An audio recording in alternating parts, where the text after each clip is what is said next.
मेरा नाम मीनाक्षी सिंह है गुरुजी, गोरखपुर से आना हुआ है मेरा। एक स्थिति है मेरे परिवार की। मेरे पिताजी बहुत ही सज्जन सीधे पुरुष हैं, 1 रुपए का कभी भी लोभ नहीं किया उन्होंने। बड़ी मेहनत से खून पसीने से उन्होंने अपना घर बनाया था, छोटा सा।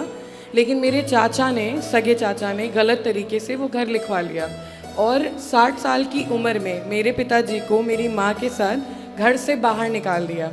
ये स्थिति थी। सवाल ये है कि भक्ति भगवान की मेरे पिताजी मेरी माँ भी उसी तरह करते हैं और ज़्यादा लग के करते हैं, और वो भी करते हैं। नॉनवेज नहीं खाते, सारे तीर्थ धाम कर रहे हैं। ऐसी परिस्थिति में क्यों अधर्म करके भी आज वो आगे बढ़ रहे हैं? शरीर में कोई रोग नहीं है, हर तरीके से आगे बढ़ रहे हैं। और मेरे माँ बाप जो शुरू से लगे हुए हैं भक्ति में, दान दक्षिणा में, आज बेघर हो के किराए के घर में रह रहे हैं और दर दर की ठोकर खा रहे हैं। ऐसा क्यों होता है गुरुजी?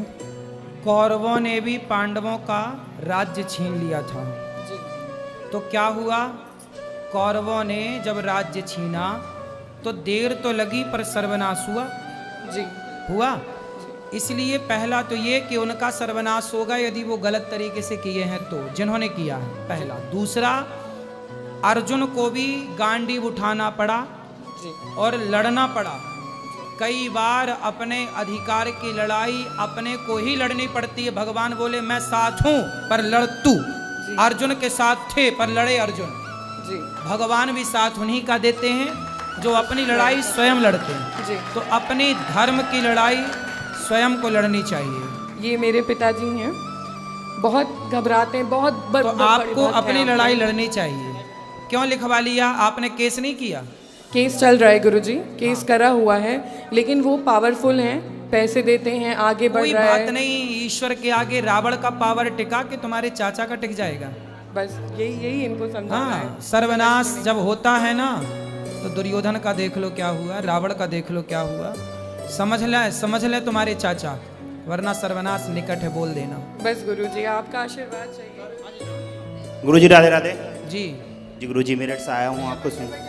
जी गुरुजी, मैं एक जगह जॉब करता हूँ और मैं अपना काम बड़ी ईमानदारी से करता हूँ। और मुझको ये मालूम है जो मालिक हैं वो सही ईमानदारी से काम नहीं करते, गलत तरीके से पैसा कमा रहे हैं। पर मैं अपना काम ईमानदारी से करता हूँ। तो मैं वहाँ जॉब कर रहा हूँ, क्या मैं ठीक कर रहा हूँ या मुझे छोड़ देनी चाहिए? कहाँ मेरठ जॉब कर रहे हैं? अच्छा मिल रहा है? जी। तो मिल रहा है, ईमानदारी से काम करते रहो। जैसे कि मुझे पता है कि मालिक लोग ठीक तरीके से पैसा नहीं कमा रहे हैं, गलत तरीके से कमा रहे हैं, तो हमारा मन नहीं बैठ रहा है कि इस कमाई को हम। तो फिर मत करो। जी। भीतर से गवाही नहीं है तो मत करो। जी जी जी गुरुजी। जी गुरुजी, धन्यवाद।